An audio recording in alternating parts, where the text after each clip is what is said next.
صحابہ کہتے ہیں مدینے میں کوہرام مچا، بغداد کی گلیاں سونی ہوئی، کوفے کے لوگ تڑپے، مکے میں بھی لوگوں نے دعائیں مانگی۔ وہ سورج اس انداز میں دنیا سے گیا کہ اس کی روشنی قیامت تک باقی رہے، اس کا اجالا قیامت تک چمکتا رہے گا۔ حضرت علی کا نام آج خودداری کی علامت ہے، حضرت علی کا نام ایمان کی علامت ہے۔ مولا علی کے نام کا نعرہ لگتا ہے تو سینوں میں خون دوڑتا ہے، طاقتیں بیدار ہوتی ہیں، روحیں بیدار ہوتی ہیں۔ حضرت علی کثرت سے نماز پڑھتے، کثرت سے روزے رکھتے، کثرت سے عبادت کرتے۔ حج تو اتنا محبوب تھا، ہر سال حج کرنے جاتے، ہر سال حج کرتے۔ امام صفوری کہتے ایک دن نا حضرت جبریل امین انسانی شکل میں مولا علی کے سامنے آ کے کھڑے ہو گئے۔ کون؟ حضرت جبرائیل علیہ السلام۔ حضرت جبریل امین کھڑے ہوئے انسانی شکل میں، تو کہنے لگے علی یہ بتائیے کہ جبریل اس وقت کہاں ہے؟ انسانی شکل میں مولا علی سے پوچھتے۔ تو کچھ جو آج کل ہمارے شاگرد حضرات پڑھ جاتے ہیں نا، تو وہ ذرا جلدی کرتے ہیں جواب دینے میں۔ بڑوں کو جب جواب بھی دینا بزرگوں کو، تو جواب میں بھی آداب کا خیال ہونا چاہیے۔ اگر آپ کو سوال آتا بھی ہو تو پھر بھی اس میں آداب کا خیال آپ رکھیں گے۔ آپ فٹافٹ نہیں کہہ دیں گے کہ جناب یہ اس کا جواب ہے، یہ معنی ہے، فوراً نہیں آپ کہہ دیں گے، آپ اس میں بھی آداب کا خیال کریں گے۔ حضرت جبریل امین نے جب کہا نا کہ بتائیے جبریل کہاں ہے، تو حضرت علی فوراً بھی کہہ سکتے تھے آپ ہی تو ہے جبریل، یہ فٹافٹ کہہ سکتے تھے، اسی وقت ساری بات ختم ہو جاتی۔ لیکن بزرگوں سے بات کرنے کے کچھ آداب ہوتے، کچھ طور طریقے ہوتے جو اللہ ماشاءاللہ آج کل لوگوں میں نظر نہیں آتے۔ کچھ طور طریقے ہیں، کچھ سلیقے ہیں، کچھ جو ہے وہ اس کے خاص نقطہ نظر ہے، اس کو سمجھنا چاہیے۔ حضرت مولا علی شیر خدا رضی اللہ تعالیٰ عنہ سے جب پوچھا نا کہ جبریل امین کہاں ہے اس وقت، تو حضرت علی نے پہلے اوپر دیکھا، پھر نیچے دیکھا، پھر دائیں دیکھا، پھر بائیں دیکھا، پھر آگے دیکھا، پھر پیچھے دیکھا۔ جواب فٹافٹ تیار تھا کہ آپ ہی تو ہیں، لیکن ایسے جواب نہیں دیا۔ فرمانے لگے جناب نہ تو اس وقت حضرت جبریل مشرق میں ہے، نہ مغرب میں ہے، نہ شمال میں ہے، نہ جنوب میں ہے، نہ 7 زمینوں میں ہے، نہ آسمانوں میں ہے۔ پھر بھی یہ نہیں کہا کہ آپ جبریل ہیں۔ فرمانے لگے بھئی زمینوں آسمانوں مشارق مغارب میں تو کوئی نہیں، تو یا آپ جبریل ہے یا میں جبریل ہوں، دونوں میں سے ایک ہے۔ تو حضرت جبریل امین مسکرائے، فرمانے لگے نہیں آپ تو علی ہیں، جبریل تو میں ہی ہوں، آپ علی۔ دیکھیں نا بہت سارے لوگ سوال کا جواب دیتے ہیں پر وہ آداب کو ملوز خاطر نہیں رکھتے۔ نبی پاک علیہ السلام نے ایک دن نماز 4 رکعتوں کی تھی، تو حضور نے 2 پہ سلام پھیر دیا، تو صحابہ سے پوچھا میں نے کتنی پڑھی ہے؟ عرض کرنے لگے یا رسول اللہ زیادہ پتہ تو آپ کو یہ ہے، پر ہمیں لگتا ہے کہ آپ نے 2 پڑھائی ہیں۔ یہاں ایسے کرتا ہے کوئی؟ سوال ہی نہیں پیدا ہوتا۔ یعنی 1 منٹ سے پہلے امام غزالی ایک درویش کے مرید ہو گئے تھے، تو بہت بڑے عالم تھے۔ آپ کو پتہ ہے عالم آدمی کا مرید ہونا اللہ خیر کرے کسی کرامت سے کم نہیں ہوتا، بڑا مشکل ہوتا ہے۔ وہ کسی کی غلامی کرے وہ بڑا مشکل ہوتا ہے، مطلب کٹھن ماحول ہوتا ہے۔ تو امام غزالی بیعت ہو گئے، تو مرشد نے پہلا وظیفہ یہ بتایا کہ کسی پر اپنے علم کا اظہار نہ کرنا۔ ہاں اپنے علم کا اظہار، آپ اس کو آسان وظیفہ سمجھتے ہیں، یعنی علم ہو بھی تو بندہ اظہار نہ کرے، بد ہضمی ہو جاتی ہے، تو بد ہضمی ہو جاتی، نیند نہیں آتی۔ 2-4 لفظ جو بندہ پڑھ کے آتا ہے نا، اس کو تو نیند نہیں آتی کہ میں پڑھا لکھا ہوں تو میں بتاؤں نا۔ تو حضرت علی شیر خدا کرم اللہ تعالیٰ وجہ الکریم کے وہ آداب سے مجھے یہ بات یاد آئی کہ امام غزالی کے شیخ نے کہا علم کا اظہار نہ کرنا یہ پہلا وظیفہ ہے۔ شیخ شہاب الدین سہروردی کہتے ہیں مجھے میرے ماموں حضور غوث پاک کے پاس لے گئے تھے، تو جاتے ہوئے میرے رستے میں خیال آ رہا تھا میں الحمدللہ خود پڑھا لکھا ہوں، کہ جب انہوں نے جا کے پیش کیا نا غوث پاک کی بارگاہ میں کچھ دے، تو حضور غوث اعظم فرمانے لگے بھرے ہوئے پیالے میں کیا ڈالوں، تو پہلے ہی فول ہے، کوئی گنجائش ہی نہیں۔ تو فرماتے پھر میں اگلی دفعہ گیا تو غرور علم کو توڑ کے گیا، تو پھر میں غوث اعظم کی بارگاہ میں بیٹھا تو اللہ تبارک و تعالیٰ نے پھر مجھے جھولی بھر کے خیرات عطا فرمائی۔ یاد رکھ، تو کہتے ہیں انہوں نے کہا کہ اظہار نہیں کرنا علم کا. تو بس ایک دن بیٹھے بیٹھے نا ایک بندہ مسئلہ پوچھنے آیا. انہوں نے بزرگوں سے مسئلہ پوچھا, میرے مرشد سے. امام غزالی کہتے ہیں میرے پیر سے مسئلہ پوچھا. تو وہ کہنے لگے بھئی مجھے نہیں اس سوال کا جواب آتا.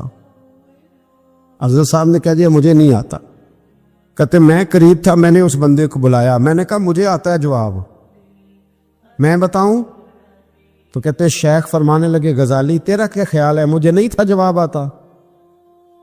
تو تجھے آزمانے کے لیے کہا, تیری ابھی میں نہیں نہ گئی تو کوئی نہیں میاں, پھر ابھی تو رستے میں ہی رہے گا. فٹافٹ لوگ کہتے ہم ایسی لاکھوں کتابیں قابل ضبطی سمجھتے جن کو پڑھ کے بیٹے باپ کو خبتی سمجھتے. ایک بات یہ کہ ان سے محبت کرنی ہے, دوسری بات یہ کہ ان کی سیرت. پہلی بات زندگی میں ادب بڑا کیا مولا علی شیر خدا نے, بڑا ادب کیا. حضرت علی کہتے میں نے نبی پاک سے ایک سوال پوچھنا تھا تو میں نے 14 دن انتظار کیا. سوال جو ذہن میں آ جائے تو نمبر پاس ہوتا ہے, تو 14 منٹ انتظار ہوتا ہے. میں نے تو گھنٹے کا ہی نہیں, یعنی 14 منٹ بھی بندے انتظار, سوال ہی پیدا نہیں ہوتا. اور اگر پیر صاحب فون نہ ریسیو کرے تو وہ متکبر ہے, اگر وہ فون نہ اٹھائیں تو پھر یہ ہے کہ اب دین کی بات کس سے پوچھیں جی ہم, پھر ہمارے پاس فلسفہ ہے.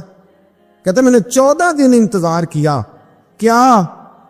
مولا علی فرماتے میرے دل میں خیال تھا کہ کوئی اور آ جائے اور جو میں بات پوچھنا چاہتا ہوں وہ نبی پاک سے پوچھ لے, وہ حضور سے پوچھ لے تو میرا بھی چلو معاملہ بن جائے گا. اب ان سے زیادہ کو بے تکلف تو نہیں تھا نا نبی پاک کی بارگاہ میں, جھٹ پوچھ سکتے تھے. 14 دن کہتے 14 دن کے بعد بندہ آیا, وہی سوال پوچھا جو میں نے پوچھنا تھا. تو کہتے حضور جواب اسے دے رہے تھے اور دیکھ میری طرف رہے تھے, جواب اسے دے رہے تھے اور توجہ حضور کی میری جان. ایک ان کی زندگی میں ادب بڑا ہے. دوسری بات یہ کہ گہرا علم ہے مولا علی کا. ہمارے ہاں لوگوں کے پاس علم ہوتا ہے, اللہ ماشاء اللہ بڑے بڑے اچھے علماء ہیں, لیکن بعض جگہ پہ علم بڑا سطحی سا ہے, سطحی سا. یعنی ساری زندگی جس بندے نے علم پڑھا ہے وہ گہرائی تک نہیں اترا, یعنی اس پر عمل نہیں کر سکا. تو اگر میرا علم مجھے نفع نہیں دے رہا تو میرا علم کسی کو کیا نفع دے گا. حضرت علی کا علم گہرا تھا, سیانہ علم تھا, گہرائی والی بات کرتے تھے, بڑی سوچ سمجھ کے فیصلہ کرتے تھے اور بڑے زیرک تھے, دانا آدمی تھے حضرت مولا علی شیر خدا رضی اللہ. اور آپ کا فہم و فراست نرالا تھا. ایک شخص نے کہا جی میں نے ترس کھا کے ایک عورت سے شادی کیا, وہ بوڑھی تھی, ترس کھا کے نکاح کیا. میں جوان, وہ بوڑھی ہے, پر میں قریب جاتا ہوں تو مجھے پتہ نہیں کیا ہوتا ہے. وہ بڑی جگہ پہ گیا ہوں پر میرا مسئلہ نہیں حل ہوتا, حالانکہ وہ لاوارث تھی اور شادی نہیں اس کی ہو سکی. تو حضرت علی شیر خدا فرمانے لگے بی بی کو میرے پاس لا. عورت کو لا. وہ لائے تو آپ فرمانے تیرا نکاح نہیں ہوا؟ کہنے لگی نہیں. فرمایا سوچ لے, چپ کر کے. فرمایا کوئی گناہ کیا ہو؟ خاموش ہو گئی. کہنے لگی میں نے میرا آغاز تھا جوانی کا تو میں نے ایک ناجائز بچہ پیدا کیا تھا, پھر اسے پھینک دیا, آبادی میں پھینکا. تو حضرت علی شیر خدا فرمانے لگے یہ تیرا وہی بچہ ہے. چونکہ جو اس نے کیفیات بتائی ہیں وہ یہ ہے کہ انسان ماں بہن جو اس کی ہوتی ہے نا, کچھ بھی ہو جائے, اللہ تعالیٰ نے فطری جذبے رکھے ہوتے. تو وہ کوئی حیوان ہو تو بات الگ ہے, اگر انسان ہو تو وہ مطلب انسان ماں کے سینے سے لگ بھی جائے تو اسے شفقت کا رنگ تو نظر آتا ہے, لیکن اس کے اندر وہ جذبات پیدا ہو سکتے نہیں. بیٹی سینے سے لگ جائے تو وہ والے جذبات اس میں آتے. حضرت علی شیر خدا کا علم بڑا باریک. تو آپ فرمانے لگے میاں وہ جو تیرا اس کے اوپر ترس آیا نا, اس کی بھی وجہ یہ ہے کہ تیرا اس سے کوئی ازل سے رشتہ ہے, لہذا تمہارا نکاحی منق اتنا گہرا, سیانہ اور پیچیدہ, یعنی باتوں کی گہرائی تک. آج ہمارے بہت سارے میری طرح کے لوگ تقریر کرتے ہیں تو وہ عوامی نفسیات کے مطابق بات نہیں کر پاتے, کیونکہ ہم جو تقریر رٹ کے آئے ہیں وہ تو ہم نے تو علم ظاہر کرنا ہے. اور نعرہ لگوانا بڑا شوق ہے, جب تک وہ مطلب لوگوں میں شوق نہ پیدا ہو پھر بعد میں گفتگو ہوتی ہے. آج میں جلسہ لوٹ لیا ہے, تو میں کہا کرتا ہوں کہ جلسہ لوٹا نہیں جاتا, جلسے میں تو کچھ لٹایا جاتا ہے, علم دیا جاتا ہے, فہم دیا جاتا ہے, شوق دیا جاتا ہے. تو یہ کیا مطلب بات ہو؟ تو گہرا علم تھا. چوتھی بات, علم بھی تھا اور تقوی بھی تھا, پرہیزگاری بھی تھی. جب آپ خلیفہ تھے نا, امیر المومنین تھے, امیر المومنین, آپ چلو صوبائی وزیر کی بات نہیں کرتا، آپ کسی نا حلقے سے، جو وہ ہمارے پاکستان میں عہدے بہت زیادہ ہیں، تو جس کو کوئی ہلکا سا نا چلو پرانا ورکر ہے تو کوئی دے دیتے ہیں، اس کو بھی مل جائیں تو 15 کو ووٹ تو اس کے بھی کہیں نہیں گئے مبارکباد کے۔ اللہ سے پوچھیں کہ تیرا اصل میں کام کیا ہے، تو کام کوئی بھی نہیں ہوتا اس کا، بورڈ لگ جاتے ہیں، بہت کیا بات ہے جناب، موج بن گئی۔ حضرت علی امیر المومنین تھے اور کوفے کے چوک میں کھڑے تھے، کوفے کے چوک میں، اور فرما رہے تھے کہ بھئی یہ میری زرہ ہے، بڑی قیمتی ہے، یہ کوئی بندہ خرید لے۔ کسی نے قریب جا کے پوچھا امیر المومنین کیوں بیچ رہے ہو؟ تو فرمانے لگے میری طامت پرانی ہو گئی ہے، اب نہ اتنی پرانی ہوئی ہے کہ اس پہ پیوند لگنے کی بھی جگہ کوئی نہیں بچی، اگر یہ پھٹنے کے قریب نہ جاتی تو میں زرہ نہ بیچتا۔ امام حسن رضی اللہ تعالیٰ عنہ کہتے ہیں میرے ابا جی خزانے کا سارا منہ کھول کے اللہ کے بندوں میں بانٹ کے تو اس کمرے میں 2 نفل پڑھ کے کہتے تھے یا اللہ گواہ ہو جاؤ، میں نے قوم کی امانت قوم پہ خرچ کر دی ہے۔ یہ پرہیزگاری، یہ تقوی، یہ ذوق حضرت مولا کائنات شیر خدا علی المرتضیٰ رضی اللہ تعالی عنہ، ہمارے ہاں نا ہم نے بانٹ دی ہیں چیزیں، یعنی کوئی بندہ زہرا حضرت علی کے نعرے لگانے لگ جائے تو لوگوں کو شک پڑ جاتا ہے۔ تو ایک بندہ میرے کان میں کہنے لگا 2-3 دن سے یہاں علی علی ہو رہی ہے کان میں، اب بڑی جلدی ہمارے تھرمامیٹر والے لوگ بھی بڑے تیار بیٹھے رہتے ہیں، کہنے لگا 2-3 دن ہو گئے یہاں علی علی ہو رہی ہے، میں کیا دعا کر ہوندی رہے۔ تو کہنے لگا آپ نے کوئی وضاحت نہیں کی، میں کہا تینوں اصل وضاحت دی لوڑ نہیں، تینوں کسی اور شے دی لوڑ ہے۔ عجیب بیوقوف آدمی ہے بھائی، ان لوگوں کا تو رشتہ ہی کوئی نہیں مولا علی شیر خدا کے ساتھ، اور ہم جو ہیں ہم تو مرید ہیں مولا علی شیر خدا۔ اعلیٰ حضرت فرماتے ہیں کہ حضور سے پہلے بھی جس کو ولایت ملی ہے وہ مولا علی کے صدقے ملی ہے، اور قیامت تک جسے اللہ ولایت دے گا وہ مولا علی شیر خدا کے قدموں کی خیرات کی برکت سے دے۔ ایک سلسلہ علیہ نقشبندیہ ہے جو حضرت ابو بکر صدیق سے انسلاک کرتے، باقی تو تمام سلاسل کو سارا فیض ہی مولا علی شیر خدا سے۔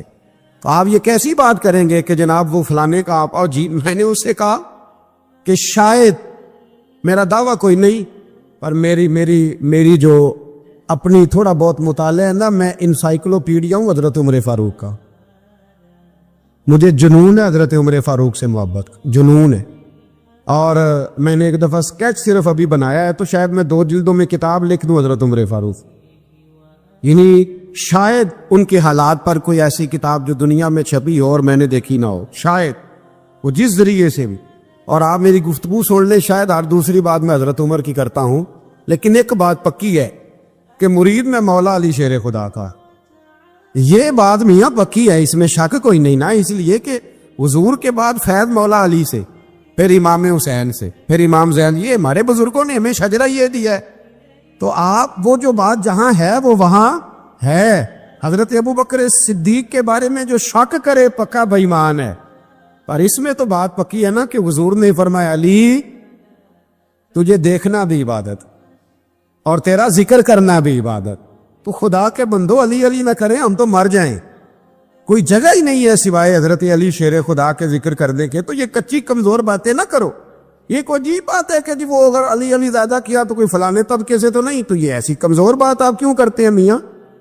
یہ آپ عجیب، آپ نے بحث چھیڑ دی لوگوں نے، تو یہ کوئی ایسا مسئلہ نہیں، زندگی میں یاد رکھو، اس کی زبان پہ علی علی زیادہ رہتا ہے نا، اس کی زبان پہ نبی نبی بھی زیادہ ہی رہتا ہے، ختم ہو گئی بات۔ تو ان چکروں سے باہر آئیں، آپ باہر آئیں ان چکروں سے۔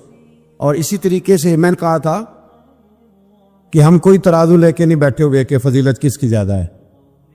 اما عائشہ صدیقہ جو ہیں وہ مومنوں کی ماں ہیں، اور اس میں کوئی دوسری رائے نہیں کہ اس خاتون کے امت مسلم پر اتنے احسانات ہیں کہ دنیا گن نہیں سکتی، لیکن یہ ہے کہ رسول کریم نے فرمایا کہ فاطمہ میرے جگر کا ٹکڑا ہے۔ اب میں ترازو لے کے بیٹھ جاؤں کہ حضرت فاطمہ کی شان زیادہ ہے یا حضرت عائشہ کی، تو میں بیوقوف ہی ہوں نا، اس لیے کہ یہ میری ذمہ داری نہیں، یہ تو بات ان کی ہے نا۔ میں نے ایک بات سنائی تھی آپ کو پیر سید فیض الحسن شاہ صاحب کی، عالم آج شریف والے پیر صاحب سے کسی نے پوچھا کہ حضرت فاطمہ افضل ہے کہ سید عائشہ، تو آپ فرمانے لگے پہلی بات تو یہ کہ تجھے یہ سوال ہی نہیں کرنا چاہیے تھا، اور اگر تو نے کر لیا ہے تو پھر جواب سن لے۔ فرمانے لگے فاطمہ زوجہ ہیں حضرت علی کی اور عائشہ زوجہ ہیں نبی پاک کی، تو علی کی زوجہ نبی کی زوجہ سے افضل نہیں ہو سکتی۔ اور پھر فرمانے لگے عائشہ بیٹی ہے ابو بکر صدیق کی اور فاطمہ بیٹی ہے مصطفیٰ کریم کی، تو ابو بکر کی بیٹی نبی کی بیٹی سے افضل نہیں ہو سکتے۔ وہ بندہ کہنے لگا حضرت جی رزلٹ کیا نکلا؟ کہنے لگے گھر جا کے کڑ دا رہی، تینوں گل دس چھڑی ہے، اب تو گھر جا اور رزلٹ گھر جا کے نکالتا رہے۔ میں نے تو تجھے نا بتا دیا ہے کہ جو اصل بات ہے وہ یہ ہے کہ ابو بکر صدیق کی بیٹی نبی پاک کی بیٹی سے افضل ہو سکتی نہیں، اور علی المرتضیٰ کی زوجہ نبی پاک کی زوجہ سے افضل ہو سکتی۔ باقی جا تو نتیجہ گھر جا کے نکال، نتیجہ گھر جا کے نکال۔ تو ہمارے بزرگ تو اس لیول پہ سوچتے، اس لیول پہ۔ حضرت عائشہ صدیقہ رضی اللہ تعالیٰ عنہ اگر گھوڑے پہ بیٹھتی تھی نا تو مولا علی لگام تھام لیتے تھے، ماتے تھے یہ ماں ہے مومنو، یہ ماں ہے مومن۔ آپ کیا بات کرتے؟ حضرت عمر فاروق کو کبھی حضرت عائشہ بلا لیتی تو کانپتے ہوئے حاضر ہوتے، ماں ہے مومن۔ کچی باتیں چھوڑ دے، عشق کرے تو کھول کے کرے، ڈر ڈر کے نہ کرے۔ میں نے درجنوں تقریروں میں کہا کہ منقبتیں لکھو حضرت صدیق اکبر کی بھی، حضرت عمر کی بھی منقبت لکھو، حضرت عثمان کی بھی لکھو، اور ہم سنتے ہیں الحمدللہ وہ ساری۔ لیکن میرے بھائی یہ یاد رکھے، اس میں کوئی شک نہیں، ان کی عظمتیں، شانیں، فضیلتیں وہ بلندیاں ہیں، ہمارا یہی عقیدہ ہے، اور الحمدللہ ہماری نسلیں بھی اسی پہ قائم رہے گی۔ ہم انہیں نسلیں مانیں گے ہی تاب کہ خلفائے راشدین کی جو خلافت کی ترتیب ہے وہی فضیلت کی ترتیب ہے۔ لیکن میاں یہ بھی تو ہے نا کہ جس کا جو مرشد ہو نا اسے وہ بہرحال دوسروں سے افضل جانے گا تو فیض پائے گا، وہ جانے گا۔ تو اس لیے نظریہ ہمارا یہی ہے کہ وہ خلفائے ثلاثہ حضرت مولا علی شیر اور حضرت علی کا اپنا فرمان ہے۔ آپ فرمایا کرتے تھے جس نے مجھے ابو بکر صدیق اور عمر فاروق سے افضل کہا میں اسے مفتری کی سزا، جھوٹے کی سزا دوں گا، اسے کوڑے ماروں گا، کوڑے ماروں گا۔ وہ جھوٹا ہے جو مجھے ابو بکر اور عمر سے افضل کہتا ہے۔ تو ان کی تو اپنی بات، اور میں نے وہ بڑی تفصیل کے ساتھ ایک دفعہ عرض کیا تھا کہ حضرت علی تو خود ممبر کوفہ پہ بیٹھ کے بتایا کرتے تھے کہ اگر میرے جیسے بہادر سے پوچھو گے بہادر کون ہے تو میں ابو بکر صدیق کا نام بتاؤں گا۔ تو اس لیے مطلب اب ہم سہم جائیں فٹافٹ کہ فلانا نہ ناراض ہو جائے۔ تو بھائی جب ہم درجنوں جمعے حضرت صدیق اکبر پہ پڑھاتے اس وقت تو نہیں نا کسی کو ٹینشن ہوتی، جب حضرت عمر پہ پڑھاتے ہیں، حضرت عثمان پہ، تو ویسے بھی بندوں کو جواب دینے کا اگر انسان مزاج بنا لے تو کس کس کو مطمئن کرے گا؟ یہ تو 4 ادھر نکل جاتے ہیں تو 15 ادھر نکل جاتے ہیں۔ آپ ذہن اللہ رسول کو جواب دینے کا بنائیں۔ حضرت علی شیر خدا فرماتے ہیں، بخاری مسلم میں فرماتے ہیں، مجھے قسم ہے اس ذات کی جس نے زمین چیر کے دانہ پیدا کیا ہے، مجھ سے رحمت عالم صلی اللہ علیہ وسلم نے وعدہ فرمایا کہ علی یاد رکھنا تم سے صرف مومن ہی پیار کرے گا، اور جس سینے میں تمہارا بغض ہوگا وہ سینہ مومن کا نہیں منافق کا ہوگا۔ تم سے مومن پیار کریں گے، مومنوں کے دلوں میں کشش ہوگی تمہارے لیے، ان کے سینے کشادہ ہوں گے تمہارے حق میں۔ حضرت مولا علی شیر خدا کی محبت، ان کا نام آئے تو دل ٹھنڈا ہو جائے، آنکھوں میں روشنی آئے، چہرہ روشن ہو جائے، تو مانا یہ ہے کہ ایمان مضبوط ہے دل میں۔ اور اگر بندہ کمزور ہونے لگ جائے، اگر اس کی کیفیات کوئی اور رنگ پیش کرے، تو مانا یہ ہے کہ ایمان سینے میں مضبوط نہیں ہے۔ حضرت علی شیر خدا سے حضور کا جو قربت کا تعلق، دیکھیں کچھ لوگ ایسے ہوتے ہیں کہ جن سے قربت ہوتی ہے، آپ نے کبھی دیکھا ہے ہر بندے سے مل کے بندہ رو نہیں سکتا، ہر بندے کو دیکھ کے رونا آتا نہیں، لیکن کچھ لوگوں سے روح ملتی ہے نا کسی کی، تو ویسے کبھی وہ بندے مل جائے نا، دل کرتا ہے تینوں سامنے بٹھا لاں تے درد پرانے چھیڑاں۔ کچھ لوگ ایسے ہوتے ہیں جن کے ساتھ حضور تشریف فرما ہے، حضرت علی شیر خدا کہیں گئے ہوئے ہیں، تو محبوب کیا فرماتے ہیں؟ فرماتے ہیں اللہ اس وقت تک میرے پاس حضرت اسرائیل کو نہ بھیجنا جب تک میں علی سے ملاقات نہ کروں گا۔ دعائیں ہو رہی ہیں کہ میری جب تک ملاقات نہ ہو جائے، میرا جانے کا وقت نہ آئے۔ مشکات میں حدیث موجود۔ تو سرور کائنات علیہ السلام کا جو ان کے ساتھ قربت ہے، حضور کا جو ان سے پیار ہے، حضور نے ہر مہاجر کو ایک انصاری کا بھائی بنایا، انصار کے اندر حضور نے بھائی چارہ قائم فرمایا، اور یہ تاریخ کا وہ والا بھائی چارہ ہے جس کی نہ اس سے پہلے کوئی مثال ہے، نہ قیامت تک دوبارہ کوئی مثال دی جا سکتی ہے۔ بھائی جب سگے بھائی جب شادی شدہ ہو جاتے ہیں نا، تو ان کی اپنی اپنی جیبیں ہو جاتی ہیں، اپنی اپنی گفتگو ہو جاتی۔ 6 ماہ کے بچے کے بارے میں بھی وہ کہنے لگ جاتے ہیں میں نے بچوں کا بھی تو کچھ بنانا ہے نا۔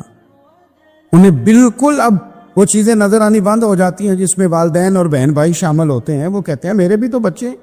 لیکن یہ بھائی چارہ مہاجرین اور انصار کا اتنا زبردست اور معنی خیز ہے، حضور نے بھائی چارہ قائم فرمایا۔ سگے بھائیوں کو وراثت دینا مشکل ہوتا ہے، بڑا کہہ رہا ہوتا ہے کمائی تو میں نے کی تھی، چھوٹا کہہ رہا ہوتا ہے کہ باہر تو پہلے میں گیا تھا، جھگڑے۔ لیکن یہ تاریخ اسلامی کا وہ بھائی چارہ ہے کہ جن میں برادری، قبیلہ، رنگ، نسل، علاقہ ایک نہیں، پر ہزاروں قومیں وجود میں آئیں۔ دہر میں خشک و تر کے رشتے سے ہم نے بنیاد دوستی رکھی، یاد خیر البشر کے رشتے سے۔ اور اقبال نے جن انداز میں اس مضمون کو بیان کیا ہے وہ انداز ہی نرالا ہے۔ اقبال فرماتے ہیں خاص ہے ترکیب میں قوم رسول ہاشمی، بننے میں کوئی خاص، ان کی ترکیب ہی کوئی خاص ہے۔ حضور نے بھائی بھائی بنا دیا۔ اب بھائی جن کو دینی اسلامی مذہبی بھائی بنایا ہے، وہ دوسرے بھائی کے بارے میں کیا ذہن رکھتا ہے؟ وہ کہتا ہے کہ میرے بھائی میرا کاروبار بھی آدھا تیرا، جائیداد بھی آدھی تیری، چونکہ تو میرا بھائی ہے تو تو رسی لے کے پیمائش کر لے، میں اپنا گھر بھی بانٹ کے آدھا تجھے دینا چاہتا ہوں۔ جب اس قدر زیادہ لوگوں کی نظریاتی پختگی ہوئی اور لوگ اس قدر زیادہ مزاج رکھنے لگے تو پھر ایک خاص قربت کا ماحول وہاں نظر آیا۔ پھر وہ جو مہاجر بن کے آئے تھے اور بہت زیادہ جن لوگوں نے جہاد کیا تھا، جد و جہد کی تھی، گھر بار چھوڑے تھے، پھر ان لوگوں کو زیادہ دشواری نہیں ہوئی، زیادہ آزمائش نہیں ہوئی دل لگانے میں اور مدینے میں رہنے میں۔ بڑی آسانی سے وہ لوگ وہاں رہنے لگے اور بڑی جلدی ان کا مدینے سے اور اہل مدینہ سے پیار بڑھ گیا۔ تو میرے عزیز بھائیوں، حضور نے ہر انصاری اور مہاجر کو ایک دوسرے کا بھائی بنا دیا، سب کو بنا دیا۔ حضرت علی رہ گئے، اب یہ تو دونوں مہاجر ہیں، حضور بھی مکہ شریف سے آئے ہیں، حضرت علی بھی، بظاہر تو دونوں مہاجر ہیں، اگرچہ ساری زمین کے مالک رسول پاک ہیں۔ سب کو بھائی بھائی بنا دیا، تو اب ہر بندے کو بھائی مل رہا ہے، اور بھائی بڑے پیارے ہوتے ہیں۔ میں کئی دفعہ کہتا ہوں کہ بھائی بڑے پیارے ہوتے ہیں، کچھ قدورتیں دنیاوی طور پر معاذ اللہ دلوں میں آ جاتی ہیں، لیکن بھائی کا درد جو بھائی محسوس کر سکتا ہے وہ بھی دوسرے کو محسوس نہیں ہوتا۔ تو حضرت علی جب کسی کے بھائی نہیں بنائے گئے تو رو ہی پڑے۔ اتنے دلیر بندے تھے، پر بھائی کی ضرورت بندہ اتنی محسوس کرتا ہے، اس کو بھائی سے لگاؤ اتنا زیادہ ہوتا ہے کہ مولا علی رو پڑے، مشکات میں موجود روئے۔ حضور نے فرمایا کیوں روتے ہو؟ عرض کی حضور آپ نے سب کو ایک دوسرے کا بھائی بنایا ہے، میں رہ ہی گیا ہوں، مجھے کسی کا بھائی نہیں بنایا۔ اب وہ آنسوؤں میں لپٹی ہوئی وہ بات حضرت علی نے عرض کی تو محبوب نے فرمایا علی انت اخی فی الدنیا والآخرہ، فرمایا علی تو میرا بھائی ہے، اور نرا دنیا میں نہیں، تو دنیا اور آخرت میں میرا بھائی ہے، تو میرا بھائی ہے دنیا میں بھی اور آخرت میں۔ تو حضرت مولا علی شیر خدا کرم اللہ تعالی وجہہ الکریم کے جو فضائل ہیں، جو ان کے خصائص ہیں، ان کی